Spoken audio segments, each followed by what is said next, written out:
Chers amis, je vais vous faire ce soir une confession publique. Je vais vous avouer un de mes plus gros péchés, un de mes plus gros défauts que je traîne avec moi. Et s'il ne faisait souffrir que moi, ce ne serait pas grave, il fait souffrir ceux qui m'entourent. Je suis très impatient. Je n'aime pas attendre dans les embouteillages, je n'aime pas attendre dans une salle d'attente, je n'aime pas qu'on me fasse attendre, d'ailleurs ça n'arrive pas souvent, c'est en général moi qui fais attendre les autres. Mais ne riez pas, parce que ce défaut, vous l'avez tous, vous aussi. Nous sommes terriblement impatients. Alors me direz-vous, il y en a d'autres, certains d'entre vous, non, je ne suis pas impatient, j'aime bien ne rien faire. Si, vous êtes impatient en réalité, mais c'est plus grave, vous avez renoncé à attendre.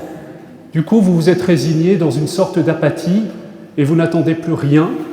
Peut-être, ça s'appelle, vous le connaissez bien, ce petit vice capital dont je parle souvent, qui est l'acédie. À quoi bon espérer? À quoi bon attendre? J'ai déjà frappé à la porte et ça n'est jamais venu.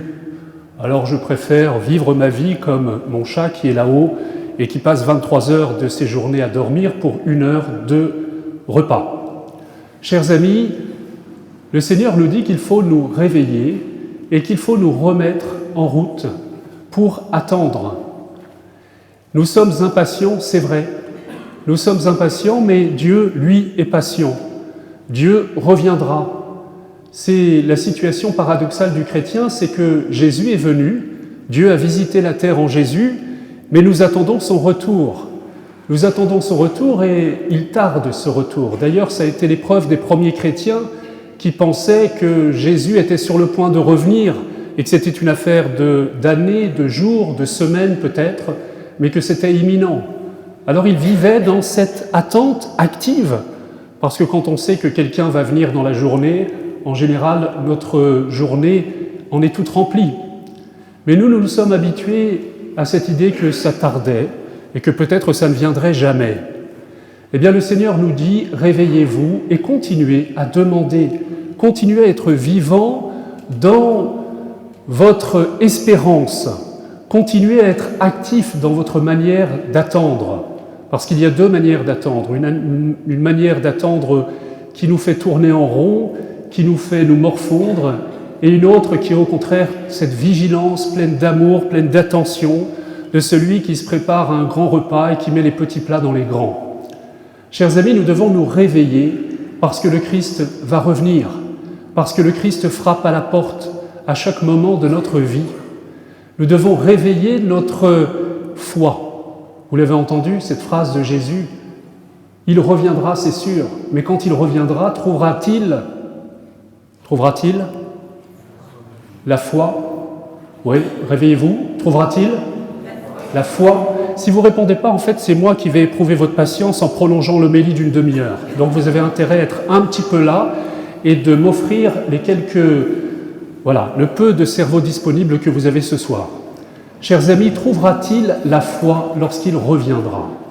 Eh bien, nous sommes ici pour nous aider à attendre activement le Seigneur. Nous sommes ici pour nous aider à réveiller notre désir de son retour. Nous sommes ici pour préparer son retour. Si Dieu attend de revenir, c'est que les conditions ne sont pas réunies. Si Dieu attend de revenir, c'est qu'il exerce sa patience. C'est que le règne de Dieu doit s'établir encore dans nos cœurs et qu'il est loin d'être établi dans tous les cœurs. Et nous devons agir activement pour préparer son retour. Alors comment le faire? Comment attendre de manière active, fructueuse et consciente? Eh bien, la parole de Dieu aujourd'hui est merveilleuse. Elle nous dit d'abord que, c'est la 2e lecture, c'est saint Paul qui s'adresse à son disciple et qui lui dit « Surtout ne néglige pas la parole de Dieu ». Tu as tout dans la parole de Dieu. Tu as tout dans la parole de Dieu pour nourrir chacune de tes journées. D'ailleurs, nous le disons dans Notre Père qui es aux cieux, donne-nous notre pain quotidien. Donne-nous d'abord le pain de la parole.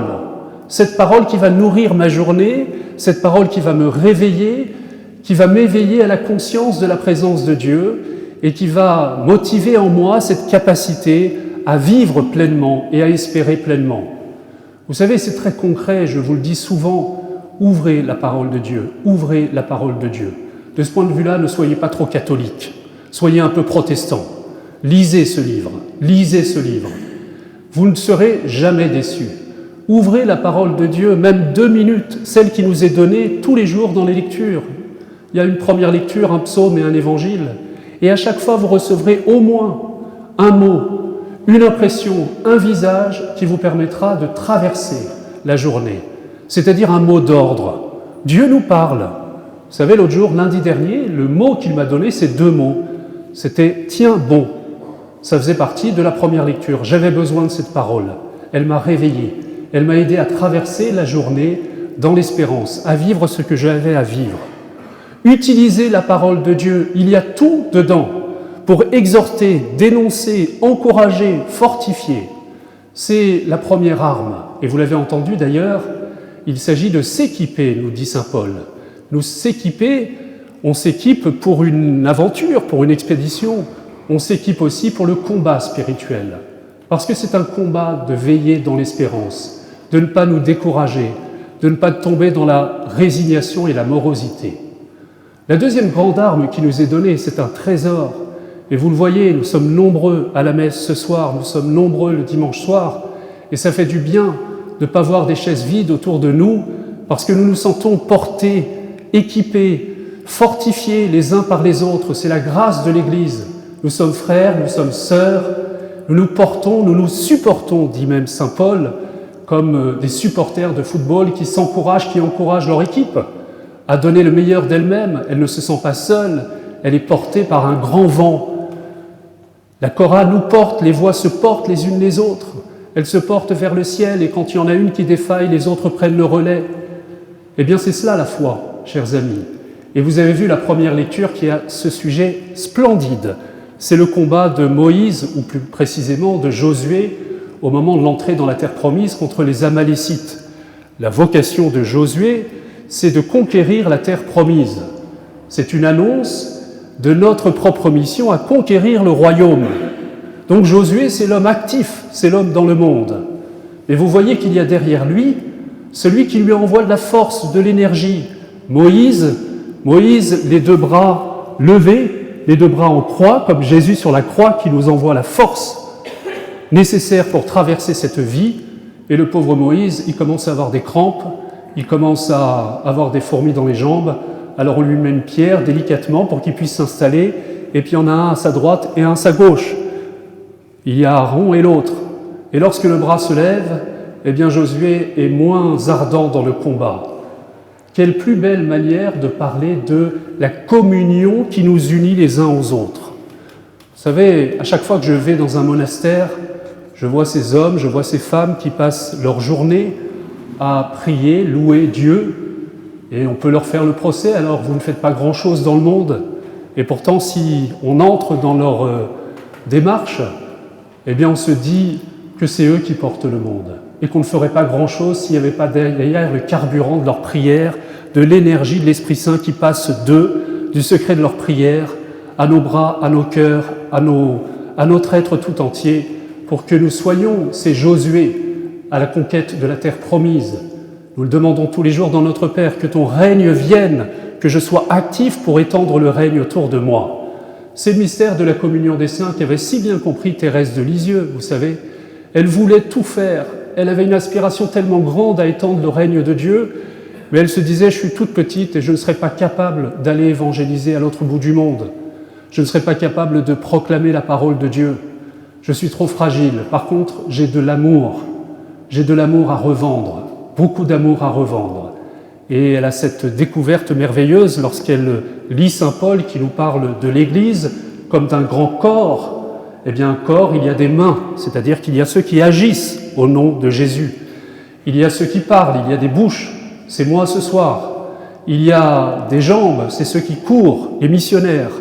Mais elle dit, tout cela ne peut pas vivre s'il n'y a pas ce qui va irriguer tout le corps de son sang, le cœur. La voilà, ma vocation. Dans le cœur de l'Église, je serai l'amour. Je vivrai jour et nuit dans la prière, dans l'offrande de moi, dans la charité fraternelle, et j'offrirai toute cette vie d'amour, de sacrifice, pour que l'énergie se répande dans tout le corps de l'Église. Mère Teresa l'avait compris aussi, vous savez, quand elle voyait des gens à l'hôpital en fin de vie, des gens très faibles, eh bien, elle avait eu cette idée géniale de faire des binômes. Il y avait un missionnaire qui était en binôme avec une personne dans un hôpital. Et la personne, sur son lit d'hôpital, portait dans la prière l'autre. Et il y a une réversibilité, il y a une manière dont nous nous portons les uns les autres. N'oubliez pas, les plus jeunes, d'aller visiter des personnes âgées et de leur dire vos raisons d'espérer et de leur demander de prier pour vous. Vous savez, c'est tellement grave d'entendre des personnes qui sont seules chez elles et qui disent « je ne sers plus à rien, mes petits-enfants ne viennent plus me voir, je suis en relation avec personne, pourquoi le Seigneur ne me reprend pas ?»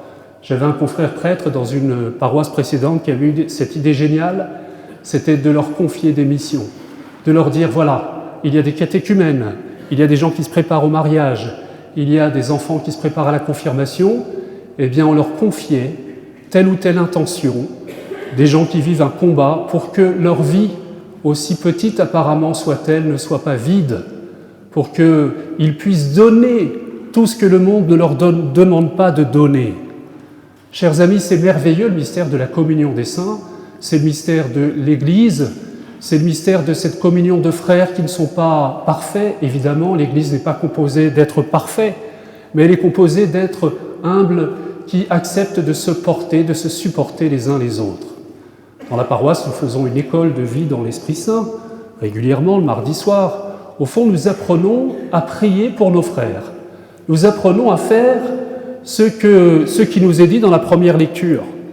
L'autre jour, je le disais ce matin, l'autre jour, j'étais dans un restaurant avec un pasteur évangélique, et puis une personne n'avait pas l'air en très bonne santé, donc je m'adresse à elle, et puis on discute, et elle me dit qu'elle est malade et qu'elle a beaucoup de soucis. Et vous savez, comme tous les prêtres et tous les chrétiens, eh ben, j'ai baissé les yeux avec une grande componction et je lui ai dit avec beaucoup de douceur, je prierai pour vous. Il est sûr que j'allais oublier de le faire. Et le pasteur, il n'a pas dit ça, il s'est levé et il a dit, prions pour vous maintenant. Et dans le restaurant, il a posé la main sur son épaule, que demandez-vous à Dieu? De quoi as-tu besoin? Et on a prié pour qu'elle reçoive cette force, cet amour. Là, c'est du tout de suite. C'est pas plus tard. C'est tout le paradoxe. Vous voyez, notre maladie, le péché originel, c'est que nous ne savons pas attendre, nous voulons tout de suite. C'est vrai, mais pas dans le bon domaine. Nous sommes entraînés par la société de consommation à cliquer pour avoir tout de suite ce que nous voulons. Nous sommes entraînés à satisfaire immédiatement chacune de nos pulsions. Nous sommes entraînés à vouloir le plaisir, etc. Et nous avons la tristesse après, qui vient avec le plaisir immédiat, sans aucun effort et sans aucune communion. C'est vrai que nous voulons tout de suite dans ce domaine-là et nous sommes impatients. Mais lorsqu'il s'agirait d'agir tout de suite, c'est vrai, eh bien nous ne le voulons pas et nous le différons. C'est le mystère du péché originel, chers amis, c'est Adam et Ève qui ont pris le fruit de l'arbre, au lieu de patiemment cultiver le jardin pour qu'il produise les fruits d'amour et que le règne de Dieu s'établisse autour d'eux. Ils ont voulu l'arbre de la connaissance du bien et du mal, c'est-à-dire de la maîtrise et de la satisfaction immédiate de leurs désirs. Ils ont dû accepter, nous devons accepter d'entrer dans ce long chemin de construction du royaume, d'attente active du royaume. Mais il y a des moments où nous devons aller plus vite. Il y a eu des moments où nous devons être plus directs. Il y a des moments où nous devons aller vers nos frères et prier maintenant pour eux, les bénir maintenant et le faire sans complexe. Vous savez, nous sommes trop timides. Nous sommes là, nous découvrons. J'entendais quelqu'un l'autre jour qui me disait « mais j'ai attendu 3 ans pour découvrir que la personne qui travaille dans le même bureau que moi avait les mêmes soucis que moi.